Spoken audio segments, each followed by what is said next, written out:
and gentlemen, welcome to another edition of Movies and Models. I'm your boy KP. As usual, we got my guy B More in the building. What's going on, sir?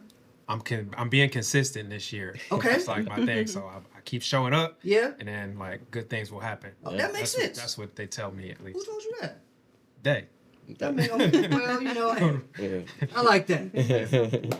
Joining us today on the show, we got two amazing individuals. My good homies, actually. We got my girl in the building. Entertainer, model, streamer, gamer. Even though I don't know how good she is on the games, but you know what I mean? She be gaming. Breezy, welcome to the show. Thank you. We got Breezy in the building. How are you? I'm doing good. Feels good to be back on the show. Welcome back. Yeah, Breezy, we had since so the much- beginning. Yeah. Okay. We had so much fun last time. Had to come back. And joining me, okay? You've seen him before. Gracing all the stages in America. On your TV screen. Comedian, actor, actually a comedic genius. Let me put that out there. Brandon Broady is in the building, ladies and gentlemen. Brandon Broady, what up? Hey, what an intro, man. I need that just regularly, man. Like I left off some Scrap stuff, the rest of too. the show. I just need that intro, man. That was a good one. I'm glad to be here first time to pop this cherry in this thing. You know, this is good, man. When was the last time you did a podcast? Oh, man. Your podcast? Anyone in general. A podcast? Yeah, I feel like you get interviewed a lot. You just shoot something yesterday. I did Oh, just not shoot a something. podcast. Yesterday. It wasn't a Yeah. podcast, man. Maybe a couple months ago. Yeah.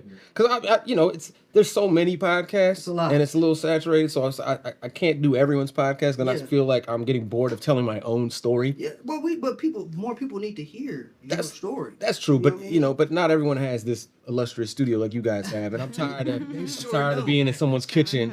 You know, you got a baby crying in the background. It's like, hey man, you should have told me what the podcast was really gonna be about. Right, you know? right. No, I'm Yeah, good. thanks for coming, man. Nah, I appreciate We've known it. you for a long time, and it's good to like finally Sit down do something for a like while. this together. In the rain too. I came through the storm right now, yo. People That's don't how much. realize in LA, Yeah. people do not leave or do shit when it's raining. Nah.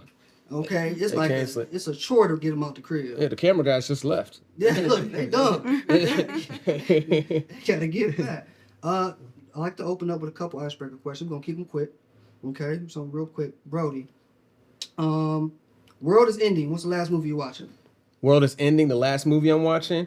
I should watch some kind of survival apocalyptic film, but Okay. I'm probably gonna watch Inception. Okay, Yeah. nice. Probably gonna That's watch your that. favorite? Oh yeah, that's one of my favorites. Memento's #1, but Inception, man, is just it's just a quality film, man. Yeah, I agree. Christopher Nolan is probably my favorite director, Yeah. and yeah, I think Inception, because I rewatched it recently and I was still enjoying it, and I was like, man, I could keep watching this movie. Yeah. That and Forrest Gump. And Forrest Gump. Forrest Gump, man, Yo, hits. Forrest Gump, great movie. Forrest Gump always hits. But the mere fact that he chased Jenny like that all those years, Yeah. bro, is so crazy to me. Dedication. That's That life. is the crazy, like, Dedication. you watched Jenny play in your face since Yeah. you was a kid, bro. That's the only person. And then it took you 30-something years to finally hit Jenny. Simping at his finest. Sipping at his finest. right, bro. right. You would have raising the baby. She like the biggest piece of shit. I too, know. bro. We've all had a Jenny. That's the thing. The movie's trying to tell you, man. Stop. Everyone has their Jenny. Maybe it's not even a person. Some people's Jenny is drugs. He got it. You know? Got it, though, you know? Staying consistent. Staying consistent. Yeah, He he had had his it. eye on the prize. He did get it, and they had a son with her too. Yeah. After she was worn out. Yeah, she's worn out, She was man. worn out. So, wait, that was his? I thought that was somebody else's son. No, that was his. That was his son. He gave gotta birth watch the to movie again. Haley Joel Osment from The Sixth Sense. Absolutely, he definitely. So, he was yeah. just as slow as Pops. Haley Joel Osment can't win with his pops, man. Yeah. You know what I'm saying? But ironically, there was an early Forrest Gump 2 script, and it was going to focus on Nope. the son was going to have the bug. No, Okay. Okay. Yeah. And Forrest Gump was going to be doing things like he's going to be in front of the World Trade Center, like stuff like that. Like he was going to be involved with like 9/11. Like it was going to stow stuff. Oh, he was gonna in- keep doing Yeah, it. can you imagine him just like I went to one of them towers to get an ice cream cone, and then right before I could leave, I saw one of them built with an airplane hit that building. And I said it was flying too. Couldn't you see close. him running and saving people? I had He just saved running. everyone. I could see it. You could see him just saving people from the rubble. I'm glad they didn't do that. I'm Oh, they're glad. beautiful. They playing the music. Him running, getting, come on, I got you. You don't need that. It would be like some Bubba. Remember, he carried Bubba I out. He remember carried that. all of them. It would be the same thing. Him going into the rubble, getting all those people.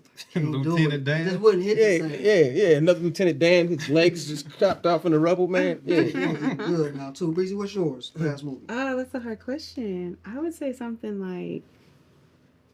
like Avatar. Something that takes my mind off of like put me in another world. Something like beautiful, like escape wise. Really long too. There's a Yeah, lot of yeah. time. So it's like They got you a trilogy, so you can be watching it for Exactly. like 3 Yeah. days. Something, Yeah. I don't know. When the world's ending, I want to be watching. I need to be focused. Yeah. Okay, Brody. If you could have dinner with any fictional character, who would it be? If I could have dinner with any fictional character, let's see. Jessica Rabbit. Somebody else. Said Somebody that. said That's that, yeah. crazy. Jessica Why Rabbit. Jessica Rabbit? I mean, for the obvious reasons. What are those obvious? I'd like to know. For the obvious reasons. Like, I mean, like Jessica Rabbit was easily like one of my first young crushes as a kid. There's something you didn't know why you liked looking at her. Okay. And then the fact that, she was with Roger Rabbit lets me know I have a chance. He was just funny. He did like that. He didn't have no bread. No. He wasn't swole, nothing like that. He was just a goofy. He hit himself was with a a hammer in the head, and she was like, I like that. This nigga's funny. Yeah. We don't even talk about it at dinner. What are we talking about? Just- I'm like, so you still talking to your ex? You still talking to that rabbit nigga? Or like, what's up with y'all? Yeah, get straight to the point, yeah. Because I know you still got the last name and all, but like, obviously you on a dinner date with me, y'all, some stuff might be going on the home front, right? Does he know you're with me right now? And Roger probably don't even care. That's the crazy part. He's like, oh, they're having dinner. What's going Yeah, on? he would have no idea. Like, yeah, Roger, we just having dinner all night. It's a late dinner. How was it? You don't give a fuck. I love that movie. It's a When good I first one. watched that movie, I was like, that was a favorite for a while. And he's black too because he got framed. Who framed? Think about it, yo. Yeah. So I got a pure chance. Even though he white as hell. Yeah. White ass rabbit. Crazy if you could have dinner with any Black fictional character. circumstances. Man, these questions. See, I'm a nerd, so it definitely have to be like a cartoon character too. I'm about to say Aang from Avatar: The Last Airbender. I don't want to show my nerd too much, but Yeah, that's fine. That's what you're here for. Wait, so Yeah. so Avatar is your movie, but the blue ones, No, and then Aang from Avatar, Avatar. yeah, I'm just Man, this could not really figuring get it out. confusing, yo. Yeah. It's gonna be- That's a lot. if Avatar was a movie, that would have been my answer. Okay. So, but it's not. So, Okay. Okay. I mean, it is, but we don't count that. Yeah, the M. Night Shyamalan joint. Right. Yeah. No, we don't count that at all. Brody, who would play you in a biopic? Who would play me in a biopic? I'm pretty sure Aaron Pierre probably. I knew you was gonna. I knew you was gonna say. It's the only right way to do it, If we're gonna be I knew accurate, who's gonna play me? I mean, was about to say that shit out my mouth. I'm like, this nigga about to say Aaron Pierre, bro. I knew yeah, it. Aaron They love him Pierre. now. He That's, hit. that's that Brody, you know what I mean? Oh yeah, nah. Okay. You don't see it? No, yeah, You don't see my hazel eyes? You ain't. yeah. Yeah. You can do that. You can do that. Who would you have? I've been told Jordan Sparks. Okay, Nice. You know, Yeah. resemblance there. Yeah, you yeah, know, I can see big that. smile. See it? she can act too. Yeah. This last one, this is just for you, Brody. If describe yourself in a comedy special title. Describe myself in an existing comedy special title. Does it have to be existing? You can make up one. Yeah, make up one. Well, I have my special that I'm editing right now called Light Skin Dark Secrets, which will be coming soon. And it'll be streaming. Okay. Plug it. Yeah, so Light skin, dark secrets. Light Skin Dark Secrets. Yeah. I like that. Man. You came up with that. I came I'm up with curious that. to see how that goes. Yeah, man. I filmed it. I'm just getting it edited up, and I'm really proud of it. Really happy. Where'd I you shoot it? shot it in Arlington, Virginia. So back home, DMV. Okay. Yeah. It's at the Arlington like Draft comedy House. Oh, they love comedy. I mean, that's where I was. It's literally 15 minutes south of DC, so it's still technically part. Like the DMV is very much like Arlington and the northern Virginia cities, like Alexandria, Fairfax. That's considered still part of the DMV, and then the lower southern areas of Maryland are considered part of like the DMV. But Baltimore is a different country. So how does that go to like what's that I know I'm skipping ahead, but like what's that process like filming a special? Well, I mean, one of the other things that I also do is I produce, I direct. So I literally, I assembled a team I had 5 cameras. Got everyone, called in some favors for sure. But it's when I'm going home, it's like this is family. Like people are happy to help out and everything. So had a great team. Had some asses and seats, and I put my set list in an order that had a flow, because I think what a lot of comedians what they fail to do with their specials, they thinking it's just taping jokes for 1 hour, just taking a set and That's just what I taping a thought set. it was. Nah, the special should feel like, and this is from Billy Sorrell's actually, it should feel like a thesis. It should feel like you're like a dissertation. It should feel like a paper. It should have like your idea, and it has a through line that you feel throughout. Because yeah, we're gonna make people laugh, but you want to evoke more than just laughter. You want to hit home. You want to deliver messages. You want to resonate with something that somebody else may be going through in a brutally honest way. That's why Richard Pryor, it hits. That's why Eddie Murphy's early specials hit, because you felt like, I know this person. Talk. Yeah, you feel like you feel stuff. I'm not even gonna hold you. Jamie Foxx's last thing that he did, I'm not calling it a comedy special necessarily. It's more of a one-man show, but it had heart to it. Absolutely. And you felt it. Like you should feel something, not just like and then forget it. Like you want to be like, dang, like you can't get it off your mind. And so with my thing, Light Skin Dark Secrets, like I played into that theme, and I really, even existing jokes I already had, I found ways to kind of keep that through line of bringing it up. Like another thing, man, that I don't tell many people, So I'm giving these secrets that I'm revealing. And then I had my callback I did at the end. I kind of revealed that I was the dark secret in my family, because I have 2 sisters, 2 brothers. My sisters didn't know about me. Oh. My dad was, they didn't find out about me till I was like 17, 18. So I'm leading on you this whole path, of thinking I'm telling you about my secrets, and then I'm revealing like I was actually the dark secret. You know what I'm saying?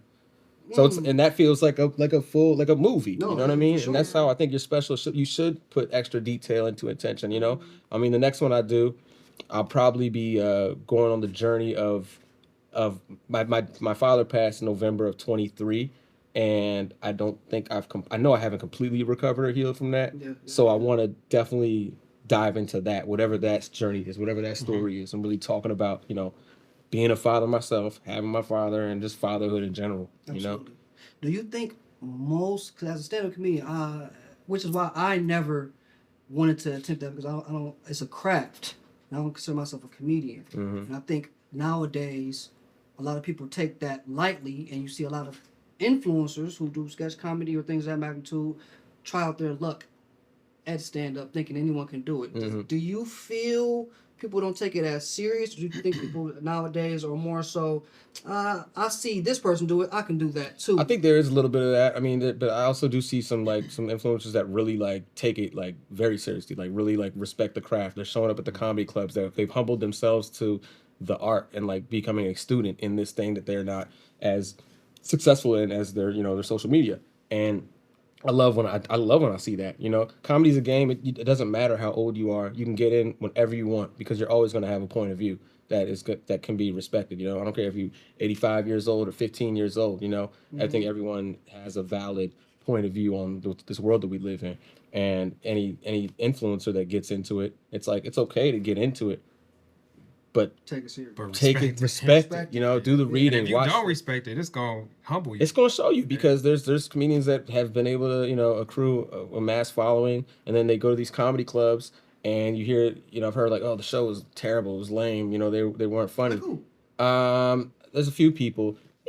No, I'm saying I'm not saying any names. I would never do that. Give me the juiciness.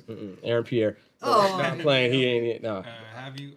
We skipped way ahead, but have you found because you said that your next special is gonna deal with the healing of the passing of your father, but do you use your comedy like that as a form of healing therapy? Absolutely, absolutely. I found it's some of the best, and you gotta look at these tragedies and things that go in your life. I was just having a conversation with a comedian yesterday, and I was telling her just sometimes you gotta look at these things that happen in your life as a blessing, because it's you look at the silver lining, or you look at it as, this is something that I can tell organically because it happened to me, and connect with people that are also going through that similar thing, as opposed to just trying to think, I gotta write a joke. What can I think about? No, just draw from the experiences and the pain. And then when you see people laughing at your pain, I mean, no pun intended to Kevin's special, but laughing at my pain, it it helps the healing. You're transforming that what used to be this negative thing that you're holding to your heart and pitying yourself over and woe is me, to then being like, yo, this is the thing I say that I connect and I make people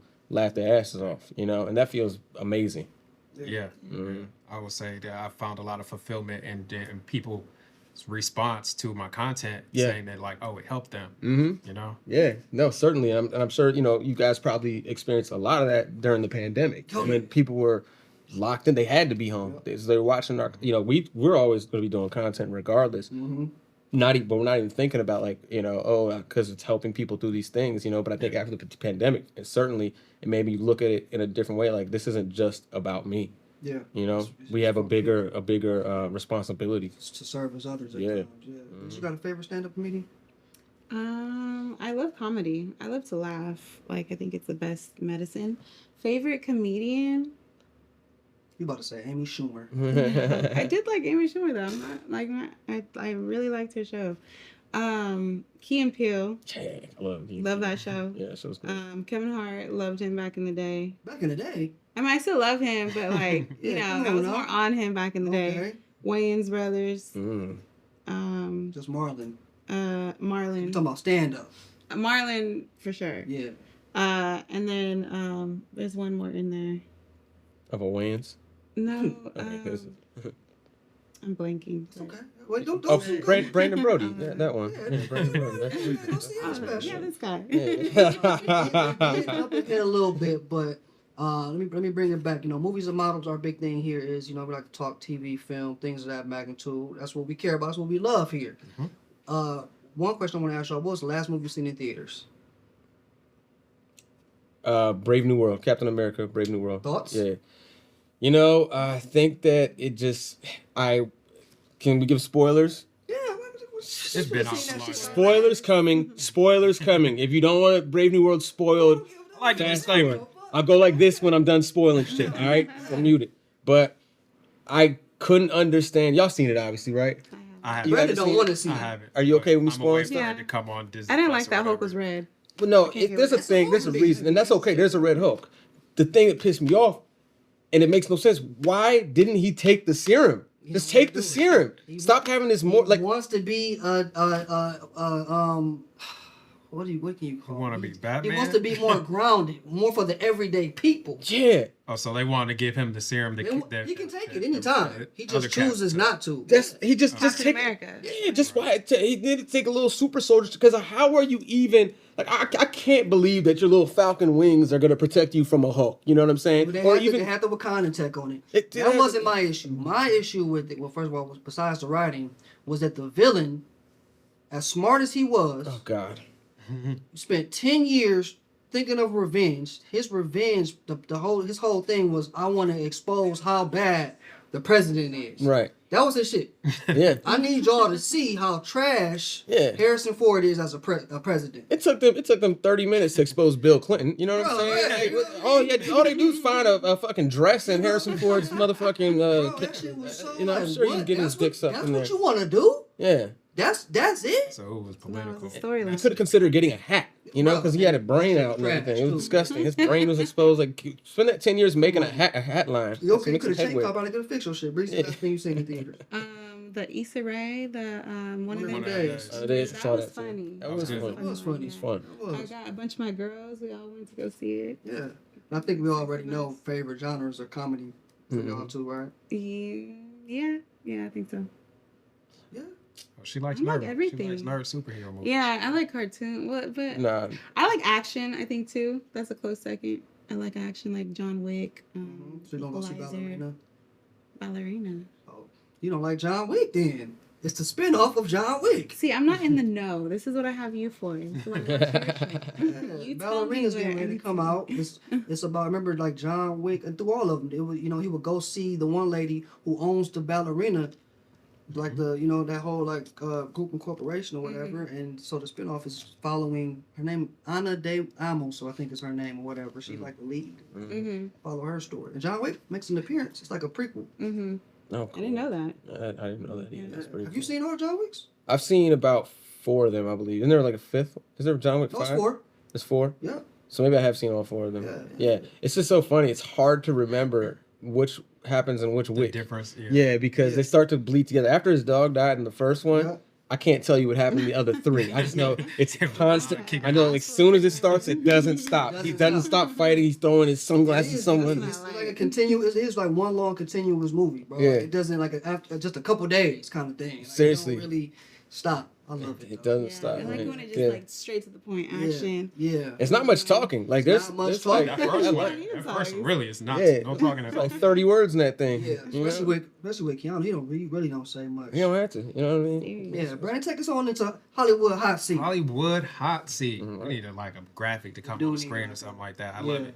Oh, I'm done spoiling Captain America. Oh yeah, we've been past that. Captain- Y'all watch it, Hollywood hot whatever. seat. Was you gonna Not- watch that, Joseph? I didn't think you was. Okay. Not Yeah, too it was much, but I do want to get into the Oscars because that's the biggest thing that happened in Biggest Hollywood. thing. Every We're in year, Hollywood. really. We gotta care about it. And I don't know, do y'all care about it? I care. I care. Yeah, I care. I didn't get to watch it, Yeah, unfortunately. You know, I know it's terrible. That is crazy. Okay, so you have no opinion on like how it went, You don't know who what the won. biggest takeaway was, who got snubbed. Well, you can tell me and see my reaction in real time. Did you watch any of the Oscar-nominated movies and performances? Did you see any? What were some of the things that were up for Best Picture?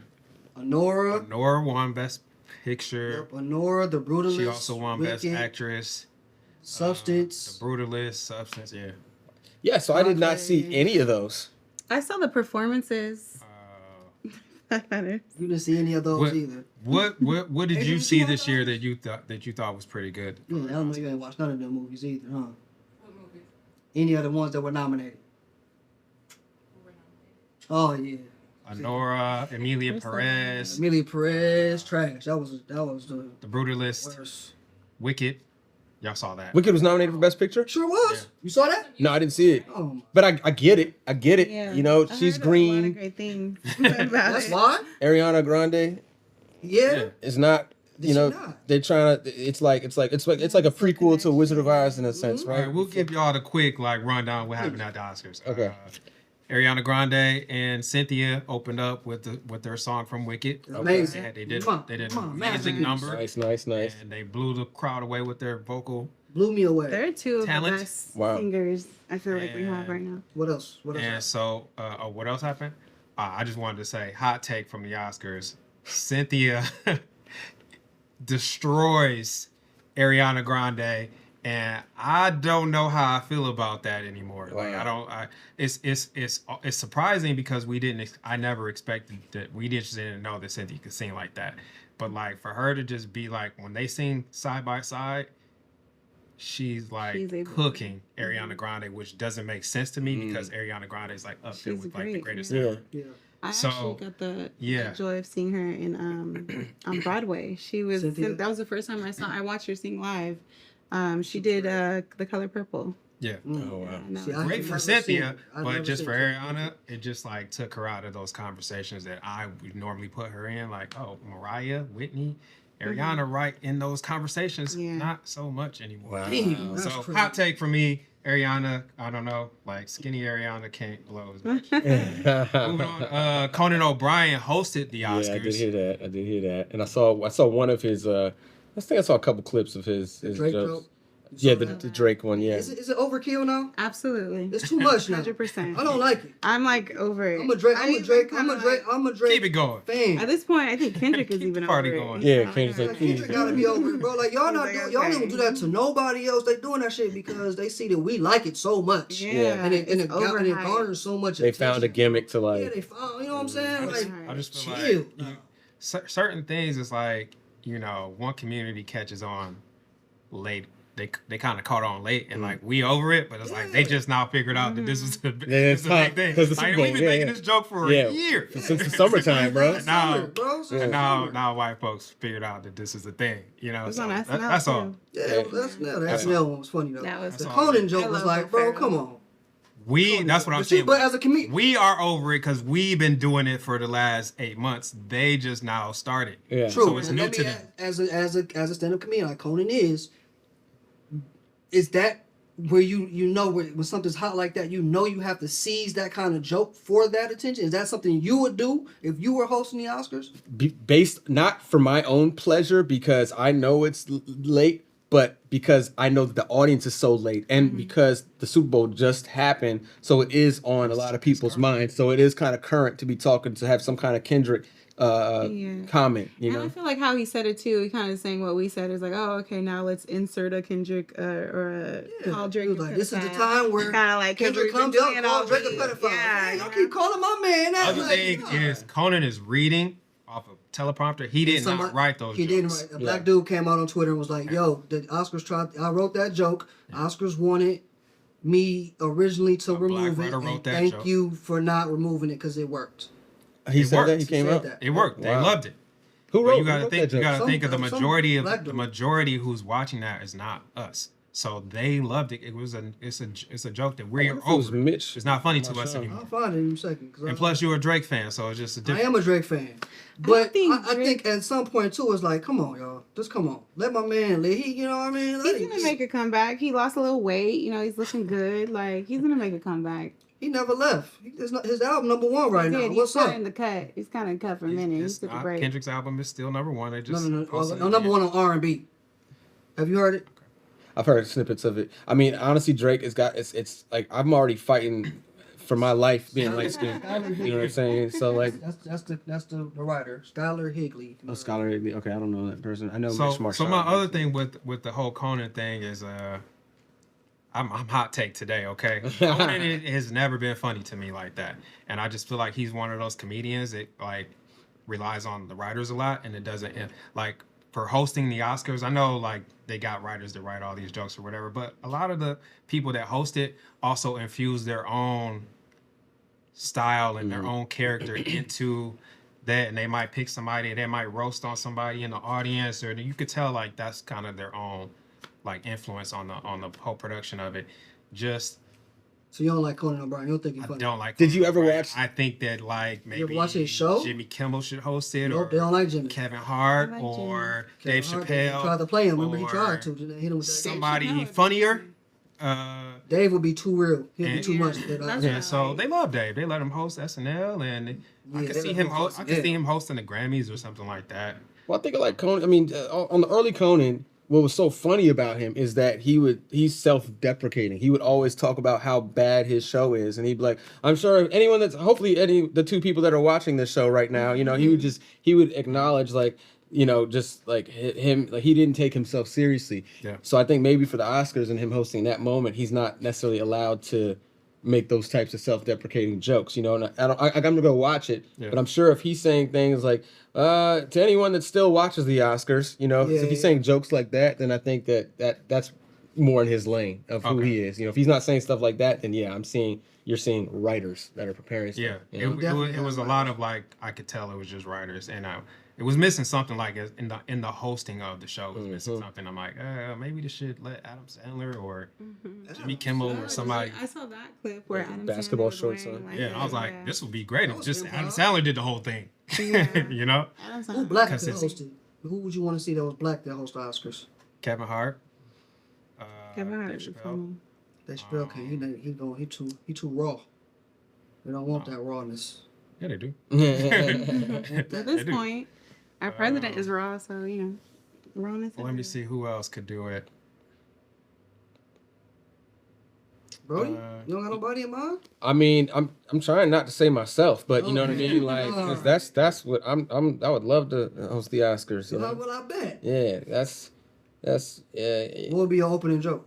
will be my opening joke. That's too. You can't do that. No, it's not. It's like to anyone that still watches the Oscars. I'm your host, Brandon Broady. Unfortunately, you know, I don't know what I was saying. Yeah. I have no writers, so This is what you get. Will Smith. I didn't know the Oscars had writers like and that. welcome to the Oscars now on Tubi. That's what I'll say. Yeah, most award shows have people writing The joke. jokes and stuff. Of course, absolutely. Have you ever written for? No, I want to, but I do know a few people that like I don't even know Lulu Gonzalez. Yeah, I She's was written on a about- few that's what I award was about shows. to say. Lulu Mitch writes for Marchand, BET. Jay Snow. They've written Yep, on Jay, some yep, award shows. Yeah. Yeah, Mhm. most award. Think Yeah, James they Davis, don't. didn't You think they funny? The people that be going up there, they don't. Man, they Now, don't. now people like Amy Poehler and Tina Fey when they host, they're doing a lot of their they're own fun. writing. Yeah, yeah. They're doing their own. They're a great duo. They're too. now They should go back and host. Right. I don't know if they have, but they should host. I like them to. I like that You dude. said Yeah. Amy Schumer? Amy Poehler. Absolutely not. I am not. Sure. I think she is terrible. I don't know. I thought she was funny when she had that show on Comedy Central. She had a show. Yeah. So Brody, what goes into like making a great host? Like what do we need to make it better? For one, you need to be likable. I mean, I think that's at the core of being a great host, being likable. You're able to think quickly on your feet. So, because anything could happen at any time, you're able to connect with your audience. You're able to,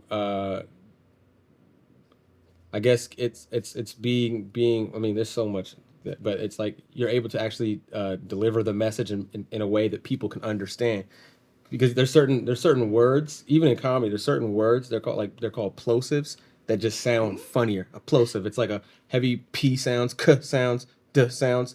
People laugh at those types of sounds a little for whatever reason. It's just some kind of weird science Never heard that of people What's a word listen like to. that? Like okay, underwear is not going to be ever as funny as underpants, and it's because of the plosive, the P sound. That's why people say cock. That's cock is going to be funnier than, I mean, penis can be funny, Yeah. but you have to say penis, you know what I mean? You have to Yeah. give a heavy plosive. That's why a lot of comedians say pussy, as opposed to vagina. Okay. Vagina is not as funny as a word. You know what I mean? Just pussy just sounds funnier. So there's things like that in hosting. There's certain words that you have to like prime people's ears, And I learned this from doing radio, from doing live. Like when I did radio, there's certain, like I'll be at live events. You want to give something out, you want people to listen to you, so there's certain things that I do like to like prime people. I can't just start my message being like we're giving out blah blah blah blah blah. I'd have to be like, all right, y'all, make some noise. Let's hear it for anyone that's doing this, anyone celebrating a birthday right now. Okay, I got a special message for you right now. You got to build tension within your message, what you're delivering, build the anticipation and the excitement. If you're not building excitement, people are going to tune you out. A good host is going to keep you locked in. They're going to have you listening to their last word from the beginning. You don't even realize you watched the entire video. But if you start boring, like, all right, guys, today we're going to talk about a few things that Trash. Click. yeah. Even if I don't know what I'm about to say, I just keep rambling with excitement until it registers. Yeah. Like, so that's So if you were hosting a late night show, well, like what would you do to make it different than like what we have right now on late night? I think that I would take it back to I think that I would have. Well, for one, I would have it be a little more interactive. I would want my show to be where people could send me a clip live on the show, and I could show them, yo, look what someone such just sent me. So people feel that they're at home watching this thing live, and they can actually hit my phone, or somebody can come show me a text of like, yo, Audience engagement. some audience engagement, not just to my live audience, but to the home audience. Some kind of interactive facet. If it's a vote, all right, guys, vote for what you want us to talk about next. Vote for which artist you want me to interview first, and they get to like decide, oh, we want such and such, and now they feel like it's part of it. And that's what, because people tweet live during Oscars, they tweet live, they're tweeting live during Insecure, giving their opinion and all that. I haven't seen the live show where people can engage with that late night talk show host. That's why streaming works so well. Yeah. Right. Like The engagement. Like Breezy streams, and you in real time are talking to all the Yeah, the Feedback. people. everyone. And then all the commenters are talking to each other too, and you commute. It's a community. Yeah. Yeah. And that's what's lacking in, live late night television shows. It's not. It's not acknowledging good we're idea. moving. But you heard it first right here, Brandon Broady. You want to hear some more stuff? Don't go anywhere. Right down. Erase that part when you talk about that. When you come out, there's no recollection. He never came up with When that. did you know that the comedy and TV was your thing? When did you know that LA is where you needed to be? Oh, my uncle told me, but the short story is that I was a kid that got kicked out of classes all the time. I was getting suspended, detention. For class clown, yeah. Never I was bad. I was never violent or vandalizing, but Just had the jokes. yeah, I just had joke, and I couldn't shut up though. You I was wasn't no class clown. me too. I was biggest comedian, superlative, Air 5. Let's go. Yeah, I got that biggest comedian thing, And I mean, you know, it would just itch me. I'd have a joke and I couldn't hold it in. And sometimes I make the teacher laugh too, you know, but I was disrupted. Granted, my grades were fantastic. Academically, I was stellar, but my behavior was trash. Entertainment? Wow. But I didn't You know. can't do that because I mean he don't, you know, he disrupted to the class. Yeah. You can't mess up my learning abilities. I'm a good student. Don't come up in here with all that. Turkey this. Jive turkey. That's what I was saying back then too. You know. No, but like I think that it was kind of when I started realizing because I got into acting. I hosted a pep rally. I hosted a heritage show. I started realizing I was doing the morning announcements. So into my junior senior year, I started realizing like, oh, I'm good at something. And I enjoy this. Like I didn't prior to that. I mean, I played sports, you know, but I wasn't the best. Yeah, I play like co-rec basketball. I was too short to play varsity at my school, so that kind of ended my basketball hoop dreams from an early age. I did wrestling. I did swim team. I played golf. I played everything in the neighborhood too. A lot of people didn't even do that. I was embarrassed. Now I'm like grateful, but I was embarrassed. I've been playing golf since I was 8 years old, and I was all these things. There was nothing that was pulling me in a direction of what I wanted to do. Like I thought I was a young kid. I thought a paleontologist was. But I realized, gonna be. Yeah, because I saw Jurassic Park. I was like, nigga. But in reality, you're just out there dusting. You're literally just dusting the earth. Nobody give a fuck about what you out there Cleaning the earth, man. That's boring. Boo. Boo. So they even get paid for that shit. I'll be wondering. Yeah. So I guess finding out all these things and the entertainment, that this was entertainment and this is something you can do. I did an internship at the radio station. Shout out to WPGC 95.5, DC's home of at least 18 jams in a row. Okay. Morningside, Washington, DC. Right. But I did an internship. Then that next summer I got hired part-time. Next summer I got, they made me a jock. So now I was like the youngest male in the DC area that was on the radio. So equivalent to like a Power 106 or 93.5 out here, whatever. Like that type of radio station. And then my friend signed me up for stand-up comedy. So I was on the radio, I was doing stand-up, I had hosted stuff in my college, I had hosted stuff in high school. I realized like, oh, this is what I am good at. It's my purpose. But I'd been doing stand-up for 4 years in DC. I just started, and my uncle had a talk with me one day. He was like, Brandon, you need to move. I was like, what? I'm not like that good. He was like, you are that good. You need to move. Like I was like shook. I was like, to LA? I was like, how am I gonna just up and leave? He was like, you gotta do it, you know? So I wrote my grandfather a letter. And I requested $6,000. I asked him for like an advance, you know, and I wrote out like my plan. I literally like it's like a business plan. Yeah, what my plan was to go. How old were you? I was 24 maybe. Okay. Yeah, 24, and I just wrote out a business plan. So he knew I was taking it seriously, and he cut me a check, yo. He didn't ask you no other questions. Didn't sit down Nah, and let me see. There's no back and forth, you know. He was just like, you know, proud, I guess, that I even took the time to really like take the time to make a plan. So I shipped my car out, moved out here. As soon as I came out here, hit the ground running, man, and started finding the open mic, started finding any PA jobs I could do, while simultaneously still flying back to DC because I was still technically on the radio. So I would go back to DC, host a few events, make some money. But I was making more money then at the time in DC. So I was like using my money in DC to then live in LA. Okay. Because when I was going back home, I'd stay with my mom, stay with my uncle, stay wherever, you know, I didn't have my own place. Yeah, after I graduated, I moved back in. But then I had my place out here, so I would just like go out there, make money, and yeah, that's how it started. Yeah. Hustle. Hustle, man. Seriously, bro. So what would you tell comedians though, too, people that are trying to do that? Because times have changed. Yeah. You know, you can't Brandon thinks that we're getting back to those olden times where you can kind of say what you want to say without, you know, dealing with repercussions and cancellations and things of that magnitude. You came up doing comedy in the era where you can kind of get away with a lot. Is it easier now or harder now, do you think, for people trying to get into this field of comedy? And if so, how do you express to others on what they should do and what steps they should possibly take or what to look out for? I think you should be honest from your point of view if that's how you talk. However, like you do have to have consideration. I think that funny is funny. Okay. Like you can say a racist joke, and if it's funny, I'm gonna laugh. You know, if it's funny, I'm gonna laugh. I'm not even gonna be a hater. I'll be like, you son of a bitch, but that was funny. But if it's not funny and it's just racist or sexist or homophobic or whatever, you know what I mean? That's what it is. Like I'm never too like soft about hearing the most graphic, you know, raw jokes. And I think, that's where we lost a lot of it because people started getting so sensitive and scared. So then a lot of comedians started dialing back. So then we started accepting a watered down form of comedy. And right now, I think because then we started making fun of the people that are so sensitive. Now it's like people, there is a little bit of reemergence of being a little more raw on stage and being a little more thoughtful. Unfortunately, in some regards, because of our president, some people feel they have a certain voice that they feel empowered in a way that they can not just be like, there's like not even being funny with the racists, but just completely just say blatantly offensive stuff. Like some comedians. Yeah. There's I can't remember her name. I don't even want to give her attention, but there's some white chick.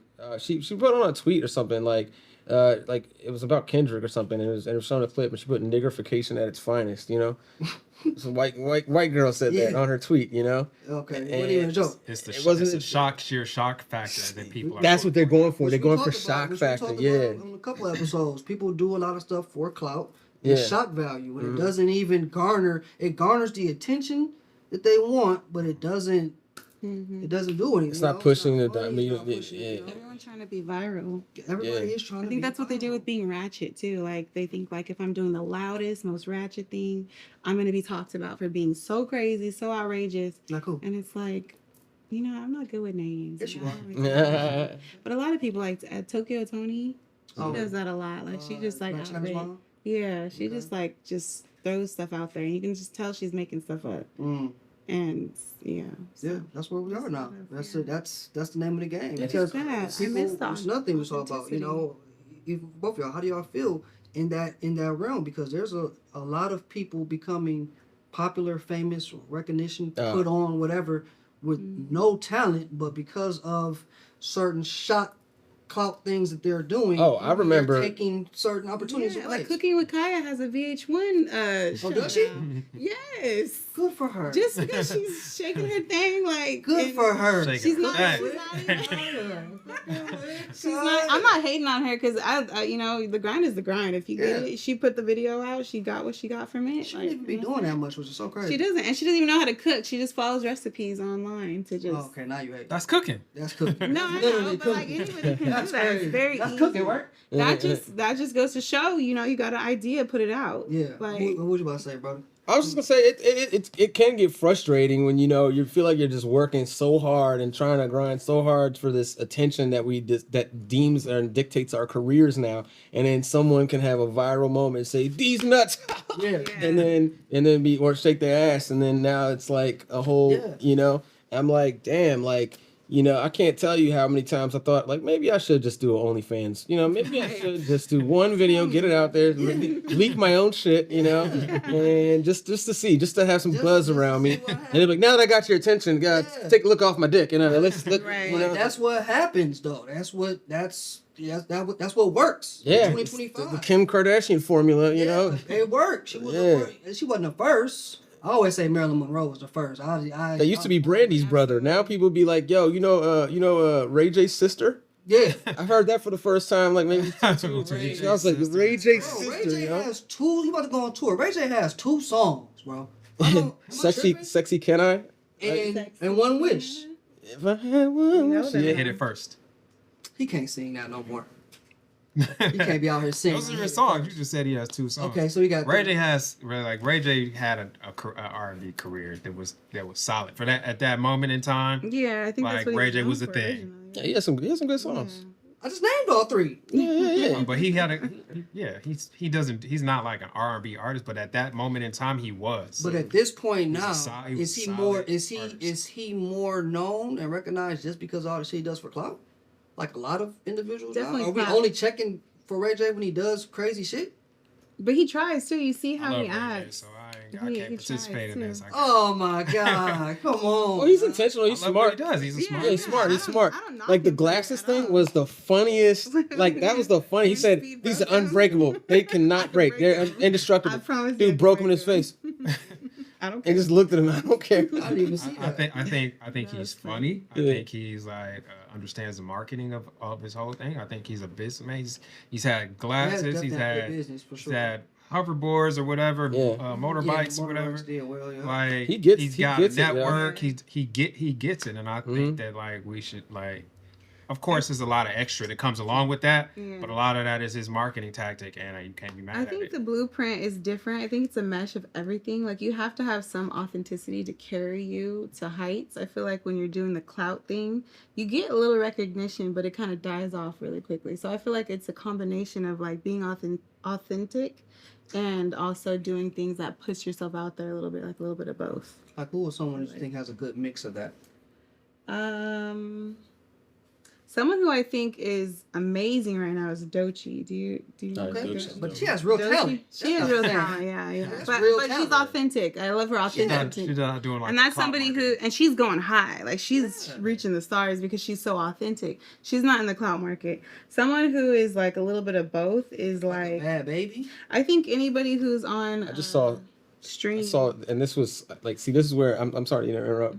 Bad Baby, yeah, and I just saw a headline that said, "Baby Daddy got shot outside," At the strip club. and it's taking me everything not to put in the comments. Well, I guess somebody did catch me outside. Oh, wow. I'm gonna say it. It's taking me He everything. got You know? shot. I didn't hear about that. Yeah, he She got looks like shot she's last doing- night. I hope he's okay she though. looks- I hope He she got shot in the hand. He's fine. Oh, he's in the hand. Okay. Yeah, he in the hand. He's okay. But But I- it might, and we don't even know. It might be for clout because they have been. They've been doing that. They've Yeah, been the whole her in Alabama. workers. That's the biggest. I've never, and I see Come this on. all the time on my social medias. I'm like, I do not care about this little They girl. clout her so Like, good. They on the black blog. Jesus. Yeah. And then now Yeah. Alabama's You know what I'm rapping saying? like Lotto over here. I'm like, aren't you 17? Like, what? Yeah, you know. Adrian, you heard it? You Yeah. seen that? Bad baby in Alabama. I'm see. Look at it. And now we're talking about Alabama Barker, and the thing is, Yeah, that's I know. Travis Barker's That's a daughter, legend. and now they're saying, oh, you know, Alabama Barker's dad Come used on. to be a drummer. Come on, a legend. You know, Alabama Barker's dad. Right. It's like it's And the he's respect. a legend. Yeah, and he's a Legend, legend, bro. dog. It's just It's like just clout. so crazy. Like It's they crazy. they're changing the narrative, and the gears are being switched now. Mhm. And these kids, Yeah. they don't really know. They just know these clout endeavors. If they only know what the streamers show them, because that's what they really pay attention to. That's what I was gonna say. The streamers are the clout. Yeah, of course. I think Alabama is like this because she's talentless, and I blame her parents Yeah, For making them tap, for making her for tap. not investing the time to actually into the children because they were so caught up in their own shit, and that's what we see a lot of.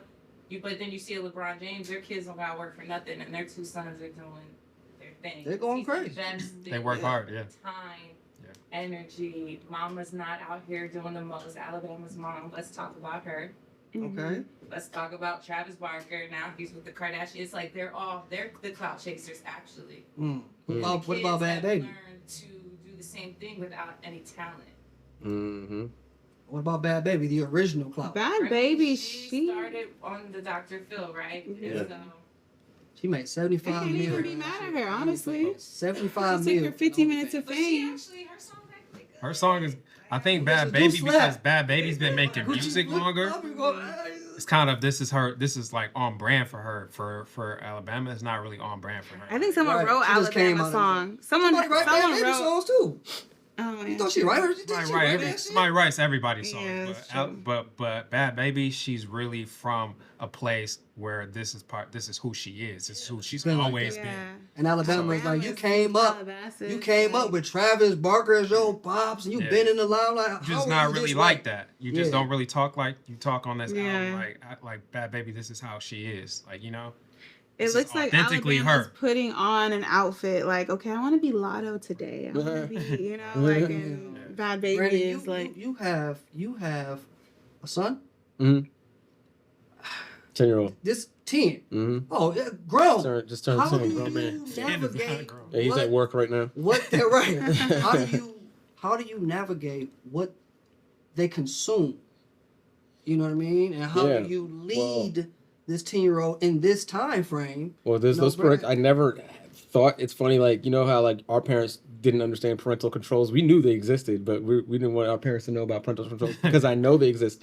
Absolutely. Like I've set them up, you know, on different devices and make sure I'm looking at the parental controls. Even like my PS5 account is linked to his account is linked to mine. You know, it's So you umbrella. strict. So it's always umbrellaed under something. You know, until he is, I think, is old enough and has his own thing.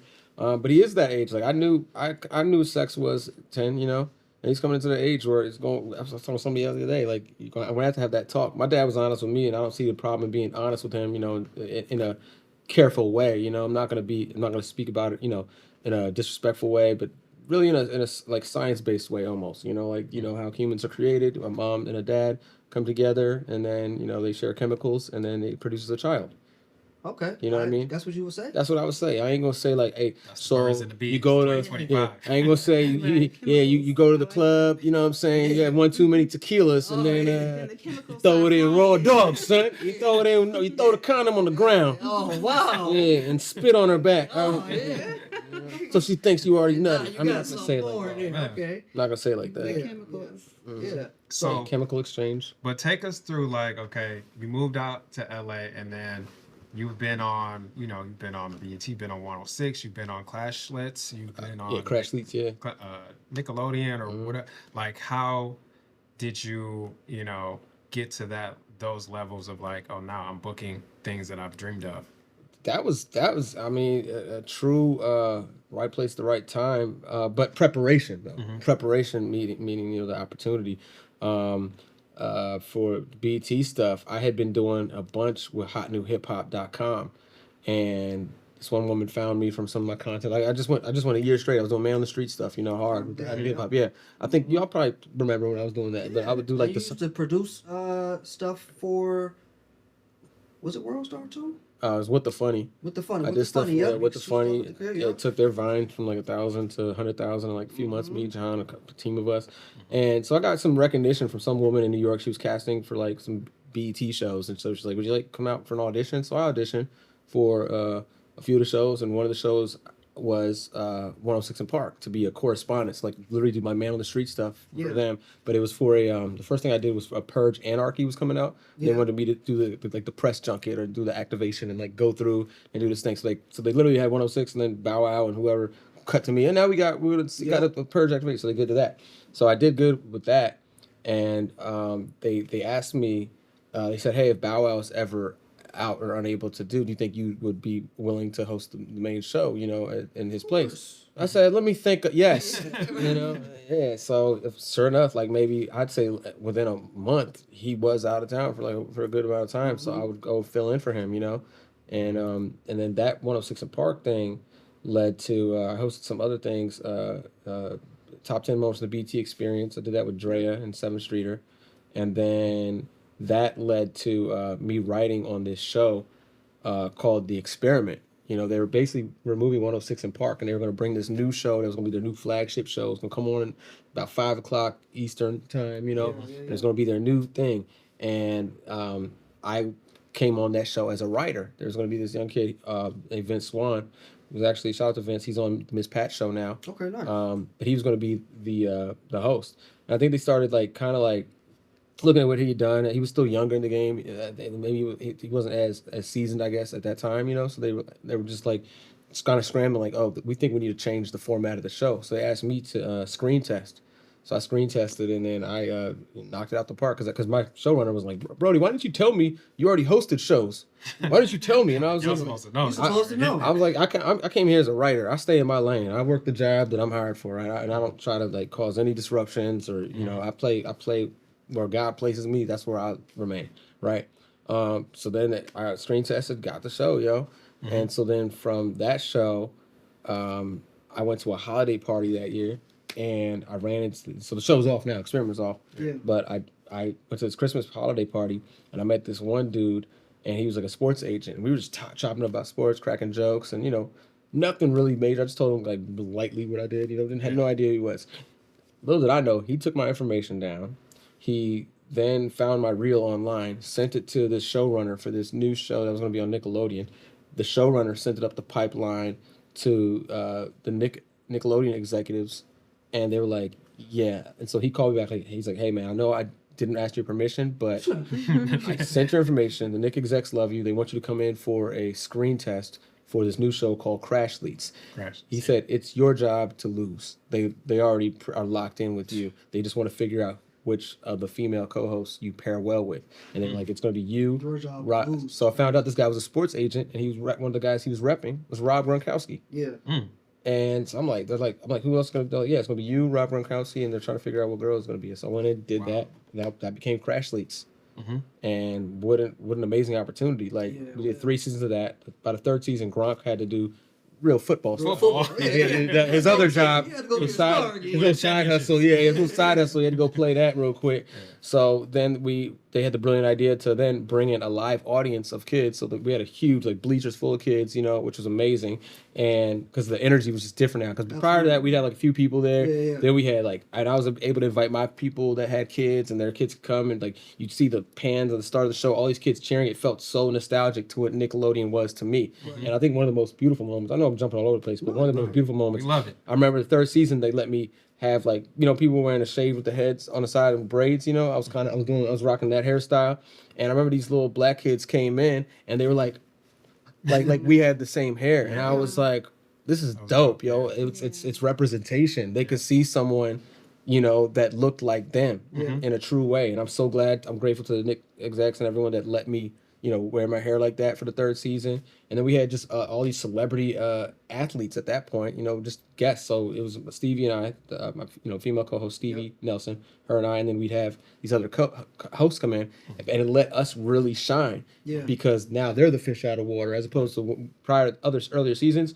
We were kind of placating the Gronk, you know what I mean? It's like Gronk and his 2 friends, We're like, ho, Gronk, you know what I mean? But then by this one, you guys and and we do this. Like I host, so as opposed to having to kind of placate to the back a little bit, I then was able to step into another lane, And that's kind of where it's been since, man. I mean, it's just like each opportunity has led into something else. So of course there's times that there's the discouraged, you get discouraged and you don't know what is up and what's down. But I think that as long as you're moving in some kind of, I guess, forward direction, not backpedaling, opportunities always come from it, So I've been blessed to be able to have, even in the off times, because this industry is very volatile. Yes, it is. Very volatile. Yes, it is. Was that the moment in your journey where you were like, look around and like take it in and like, oh goddamn, I'm making it. That by the Nickelodeon time, yeah, I think it was 2 moments I remember. I remember walking into my trailer for I remember 106 in Park. I remember being in the dressing room, and they were like, "We're gonna get your barber. We're putting all these clothes on you." They gave me these clothes. Second time was walking into my trailer for The Experiment, and I had my son. My son was like just born recently. You know what I'm saying? My son's mom in there, and I'm like, whoa, like, and I had people coming in that my close people were in there, like just sitting around chilling. And I had like probably a tequila or something in there, they were sipping. And I'm like, yo, this is my joint, Yeah. Nickelodeon, we weren't drinking tequila. It wasn't that type of party. But I was also writing on that show too. And it was wild that like I was getting agency to not only help with the sourcing of the jokes, but they were respecting it, and they were kind of in some ways relying on me. And I love to feel, I was like, man, like I could see how I could produce, So since then I have produced on a few other shows after that. And then some next thing now for me is just I want to executive produce. I want to sell a show, sell a movie. Yeah. That's You have an idea in mind? Yeah, I have a few. Put your recorder on so I can share them. It's called the KP Heist, and it's about a guy that steals ideas. Oh wow! Nice, bro. Yeah, that's dope, dude. Who's your favorite host? And then we'll move on. Who? All these years, favorite co-host, worst co-host that I've worked with, or just that you work with? That I've worked with. I think the greatest. I think there's a lot, but Lulu Gonzalez is one of my favorite co-hosts. Man, we had a show called The Fix, and that was during the pandemic, a daily show, and we just know how to ride with each other. Javicia Leslie, she was a great co-host. Okay. I don't know if y'all know who Javicia is, but she's Batwoman. Oh yeah. Yeah. That's my homegirl. That's my sis, man. We need her too. We had fantastic. She's fantastic. My girl Jen DeLeon is a fantastic co-host. Really? Yeah, Jen. We know Jen. Yeah. Jen is great. Jen is an amazing host, man. We worked on a lot of stuff together. Hot New Hip Hop, I met her. Yeah. Worst co-host. Let me think. I can't remember. I'm trying to think of the name. Who was it? Oh man, there was someone. God, it was some dude. Oh, you bullshit. No, I know. no. I'm trying to think of his name. Again, it's why I don't have a name because it's like someone that's lost.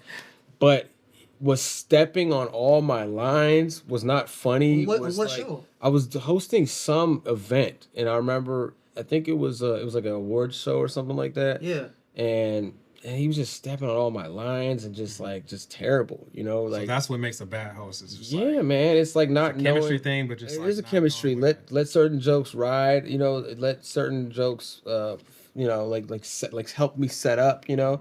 You don't have to steal all the thing, you know, all the mic time. Oh man, I can't because remember it hurts his us name. both. It makes us both. It makes us look like we don't know what we're doing. Yeah. This my last question for both of y'all. I don't want to move on. Brody, with stand-up comedy, was there ever a moment that you bombed a night, booed, and how do you come back from that? How do you react to it? How do you come back from it? I don't think there's too many comedians that haven't bombed before. I've definitely bombed. But one that comes to mind is I was doing some booster event for some woman that was running for council. Okay. Some council in Maryland or whatever, you know, and she had this. I was just told like, yeah, come do this show. You know, they're gonna pay you, blah blah blah blah. I come out there, man. Let me tell you, I'm like, dick this, dick that, did dick. Yeah. Nickelodeon. Like I was just so blue, like just so raw. And then they snatched me up after. They were like, yo, don't you know that these are all like, these are grown women. There's this 50s and 60s that are her supporters. That are like you look like their grandchild. You know, like Yeah. And I was like, I didn't read the room. I just was like, I'm gonna do the set that I've been doing. You know, Right. And I came in. I mean, people were walking out. They were like so offended with like it's like these are like churchgoers. Yeah. You know what I mean? Not that I'm not a churchgoer. Yeah. Yeah. I was not treating it like church. You know, I could have been way clean. It's not like I was just even saying like I mentioned it. Like I was doing like graphic acts outs. You know what I'm saying? I probably fucked the stool. You know? Yeah. It was not safe. Not safe for it's a political campaign event. Political campaign event. But you recover. So in that moment, is there something you tell yourself like, I'll get them next time? Well, I just learned the importance of reading the room. You know, early even on in comedy too, I also learned, you know, I'm not a candidate that's allowed to really say the word bitch on stage. I can refer to myself as a bitch. I can say, man, it was cold as a bitch. I can refer, but me referring to women as bitches on stage doesn't translate. It tightens them up, makes them kind of go against me because I don't look like, and I don't use the word like that in a derogatory way. I rarely do. But for the audience, because they don't believe that I say that in my regular vernacular, it comes off offensive. It's jarring, you know. It's a white person saying nigga on stage, you know. They don't believe it, so you know. So I had to learn that too. So I really like if I say bitch on stage, man, I never say, man, I was with this one bitch last night. Y'all ever been with a bitch that you like? I never talk like that, you know. And it's jarring. Yeah. So and even like cursing in itself. I tried not to curse unless it's like necessary, you know, unless it's for punctuate something. Yeah. Otherwise, there's always a better word. There's always a better, and I mean, I think that's care of being able to be on Nickelodeon and all these networks and that are clean. They've fostered. There's the gym right there, comedians. There's always another word. Always. Kev on stage is a good example. Him Great and Tony example, Baker yeah. too. They don't. Yeah. Tony can cuss. Yeah, and it's fun, and it's hilarious when Tony cusses because he doesn't rely on it. Yes. You know, hell, I would pay money to hear Kev on stage cuss. I haven't heard Kevin Fredericks cuss. I've never heard him cuss. Yeah. I may have heard him say "damn that" or something. Yep, you know, that's it. But I want to hear Kev say, "Man, what the fuck is going on?" You know what I mean? I want to hear. Probably be in a movie or something. Yeah, I gotta write. That's what I'm gonna do. I'm gonna write it into a script just to hear him say it and be like, "Man, it looks like the studio didn't take it out after all." Like $1,000 per profanity. Yeah, I'm gonna get a whole reel. And Breezy, for you with streaming, I know it takes a while to build an audience. It does, yeah. You know what I mean? So what do you tell individuals to hang in there, like to continue on until that audience starts to come? Because it's you never know. It can be a while. A piece of advice that a supporter gave to me, because I was kind of feeling down, because streaming is live broadcasting, so it's like you don't really get an engagement. It's you by yourself in a room trying to entertain people who are coming in virtually. And what he told me was just enjoy yourself. Like, do the things that you enjoy doing and let it translate. Somebody on. Yeah, Somebody supporter. watching. One of my he's been subscribing to me since the beginning. So I think we hit it like a year. I've been streaming for about 2 years now. So yeah. So just enjoy yourself, be authentic, and also project, because I'm more of like when I get cozy in my place, I'm relaxed and stuff. Sometimes you have to remember to project, and then because you're not getting like an audience, or you can't read the room because the room is online. So it's like projecting, coming outside yourself a little bit and having fun, being authentic, engaging and stuff like that. So yeah. Thank you for that. That's good. Let's go on here. Top 5 roast masters and the perfect targets. Roast master. Yeah. We're gonna select 5 comedians that are great at roasting, and then who you want them to roast and why. Ooh, this is a good They don't have to be on this list either. This is a good list, though.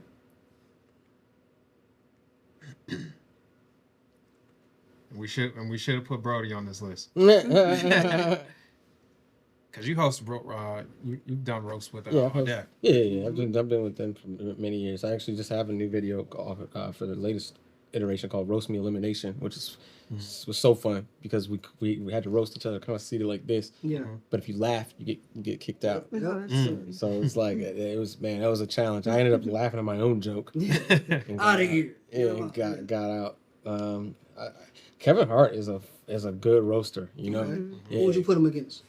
Man, who would I put him against? Kevin versus I think Cat Williams. Cat Williams is a good.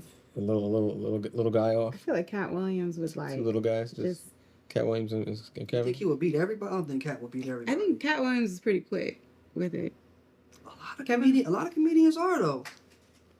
Kevin Hart. Let's see. Let's give Brody's first 5, and then you give me yours. Man, this is hard because I'm in this. I know. It's like That's why you got the That's answers. why I want to know you. Yeah. I'm kind of biased too because I work When I with saw, them. we interviewed Bentley one week, and he was telling us how of course Martin was so good at it, but Man from House Party.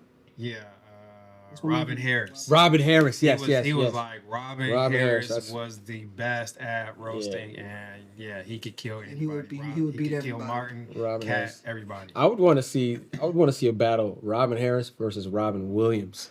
Robin Williams is fast on his feet too. Different style, but you got to admit when Robin Williams was primed up, I want to if he could do it in the way that black people be roasting, That's what I'm saying. That's the only thing, because Robin can go so crazy. You motherfucking nigga, you bitch. You know what I mean? If Robin Williams. Black folks just go harder. They go, we go. Oh, Robin Williams is great though. That would be dope. Wouldn't that be crazy? Robin Williams versus Robin Harris. Yeah. The Robin off. The Robin off. Robin off. Getting robbed. I have seen Robin Williams go crazy. Robin Williams, he's quick. He doesn't stop. He goes crazy. His What brain else you is got? ticking, man. Let's see. Trying to think of I want to see. I think another we could do Chris Rock and Chris Tucker. Okay. The Chris's. That'd be interesting. The Chris off. I think Rock might get it. Chris Cross. Yeah. Sure. Yeah, I think Rock might get it. Okay. Who over? I'm just doing matchups at this point. It's like Celebrity Deathmatch. You ever watch We that might show? have to do you might have to do a little bracket thing. Yeah, Michael Blackson and Mike Epps. We can kick Oh, the that. mics. The We got the yeah. Chris's, I think the Epps would get mics, that. and Yeah. But Blackson's from Philly too, Like if you ever hear, He not from Africa? I mean, by No, just playing. Technically, we are. I thought he was from Sudan. No, I'm playing. I really did too, honestly. Brandon, who would you want to see? Man, definitely the Robin Harris. I would love to see Bernie Mac, Yeah. and then maybe Bernie Mac and just like an old school Bernie Mac and Paul Mooney thing. Them old niggas just be going Yeah. reckless. Yeah. Monique can roast And too. then I love Wanda. I was about to say, female wise, I love Wanda Sykes. I think Wanda she's, Sykes Yeah, versus Wanda Monique. Sykes. she's cutthroat. Wanda Sykes was Monique. Okay. No white people. No Seinfeld versus. I said a white person. I said Robin Williams. I mean, who else? Who would you want to see? Earthquake. Okay. Yeah, Earthquake is on here. Earthquake. Who else? Earthquake can go. Maybe like Breanna. Earthquake Yeah. and Breanna. Earthquake is nice too. Earthquake is nice. Bruce. That might. Bruce. No, what's the comedian name from Detroit? I can not think of Comic View. Comic View used to. I was just hit. about to say that. Oh, Comic View Comic was so View was funny. from Detroit was Tony Roberts. Tony Roberts. That's not Yeah, what I yeah, was yeah. thinking about. No, Tony Roberts is. Tony he's from- Roberts. I think he I is from think he Detroit. would- Yeah. Kool-Aid. Kool-Aid? He ain't gonna roast nobody. Yeah. I don't know. Tony Roberts and somebody. Mm, Lil tripping, Duval, I Kool-Aid. want to see. Lil Duval be going Duval. crazy, yo. I Yes. follow like he's funny. Who could you beat, Brody? Who could I beat? Yo, big name. You and Kevin right now. Would you win or loss? Let's do it. I'm done. Rapid fire. You versus Kevin Hart. Yeah, I'll go with Kevin, man. I would go with You Kevin. can take him yeah. down. Yeah, man. Okay. You and Mike Epps. Me and Mike Epps. Yeah, I feel like if I get on fire, man. Okay. Yeah. Okay. You and Lavelle Crawford. Okay. I don't think I've heard Lavelle roast. Okay. You know what I'm saying? I don't know either. Yeah, I don't think I've heard Lavelle. You and comedian CP. CP. We already go on each other. I know that's Yeah, I and wanna he see got what you- me, and yeah, CP's got me many times, yo. Detroit. Yeah, we see, go You back. what's our what's the homie name? Nate? What's Nate's last name? Nate Jackson. Nate Jackson. Hey Jackson, I don't know if we've ever roasted together before, but all these things, Hey, like Jackson. it's It's a like a whole community of I know. That's Yeah, why I'm trying all to see. deaf He folks trying that to. they already But going I against. know, but I want to see what Brody say. What? Nate Jackson's good at crowd work. Yeah. For sure. he's fast. He's all You the and time Matt Rife. done. Me and Matt Rife. I haven't heard Matt. I haven't heard Matt I bet you.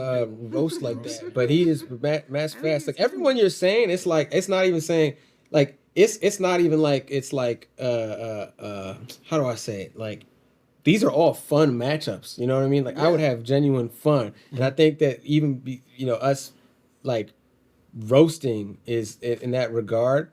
It's because you could see us roasting each other. Yeah. You know what I mean? I'm trying to think of like, cause I'm fast too. You I know, know. if I don't get interrupted and I saying, can get like a few good ones off, then I'm on fire. But if I get interrupted, man, and that's the hard part Take you about. out of it. Yeah, it definitely takes me out of it. You You know, and Eddie Griffin. Eddie Griffin.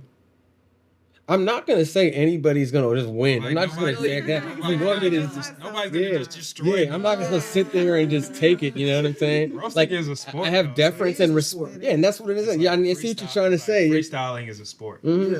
Like everyone you said, it's like there's such a respect, and I think in the same regard, it's like, oh no, he's gonna come back like and say stuff, and I don't ever just roast for like innocent people, you know what I mean? I don't just come out there, but I love it. I give people warnings. There's someone roast. We call it Joning in DC. I just gotta say Joning. When someone starts Joning, I give people like you get 3 Jones. It's almost like 3 strikes, and then it's like, all right, then you're fair game, Yeah. Because I love sometimes people say a little slick comment. Hell, some dude said we was out there like 2 nights ago. Like hecklers in the crowd. No. I can't. I pulled up. We were outside one spot. It was the well, and Boo Capone was out there. His sons were out there. Yeah. Or his son and his nephew were out there, and we were just, like I kind of came out. They started roasting, saying little things. I said, got snapped right into it. So there's me and Boo Capone roasting his son and this other dude, man, and it was kind of it was the team up, and then. It was like almost like like Lethal Weapon back to back. Yeah. It was like a circle around. Me and Boo was just getting all these different because everyone's trying to come at. I guess a lot of people want to see. I guess people see me all roast me and see that show, and they want to try it out and see if it's is it real? Yeah, is it real? And I'm like, yeah, don't test me. I'm not out here like trying to brandish my just fight people. But if you're going to see what I remember one dude. I was in San Diego. I did some show. I was walking around. And then he comes up to me with his homeboy. He's like, yo, you want to roast me and all this stuff? And started chopping it up. He's like, yo, roast him right now. Roast my friend right now. Or roast me right now. Roast me right now. Roast me. I'm like, nah, man, you haven't done anything to me. I'm not just going to roast you. He's like, yeah, nah, roast me. Angry He's a like, little bit. bro, I'm not going to, how can I And so then his boy was like, yeah, just do it. I was like, yo, trust me. So I said, all right, man. All right. You asked for this, and for the next, I'm not even exaggerating, 5 minutes. Yeah. I went 5 minutes straight roasting. 5 minutes. And the reason I know it's 5 minutes because his friend recorded it. And I was like, Send me that clip. I didn't breathe. Like, I just kept like, rah. Boy, if you don't get your this man, for 5 minutes.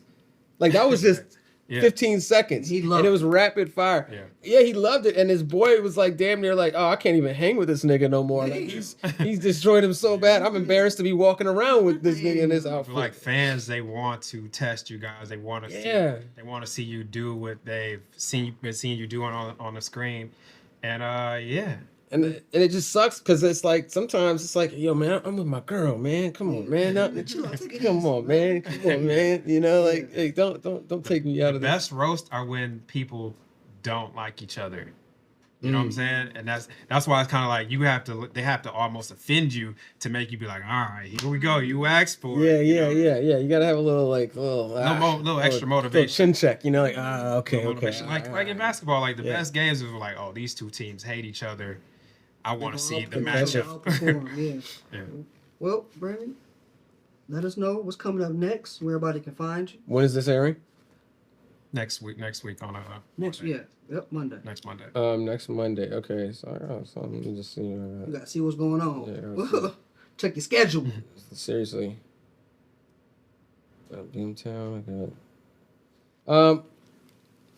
Follow me on social media at Brody the Joker, Brody the Joker, for any updates on any shows that I have coming up. I always have shows, a lot in Los Angeles. I will be in DC June 15th, headlining once again at the Arlington Draft House for Father's Day. So if you're in the area, the DMV, that's the next time you can check me out there. And I will be at, this already aired, so Flappers. I'll be at Flappers at some point. Yeah. I don't know when this airs, but right. Maybe I already did the show. Go check out the clips online. Breezy, let them know what's next and where they can find you. Follow me on Instagram. It's BreezyXO, and Twitch. It's BreezyXOXO, 2 XOs. The Twitch free? Twitch is free, but support is always, You let them know now. Yeah. Welcome. And then Discord as well. All my information is on my Twitch, so it's BreezyXOXO. Be more, let them know. Yes, I am B More on everything. This camera, I am B More on everything. Go ahead, follow me, and make sure you check out Suckers, which is now on Tubi. Yeah. Thank you all, ladies and gentlemen. Another edition of Movies and Models. Thank you to my guests. Subscribe, like, comment, follow, watch on Colorblind TV, y'all.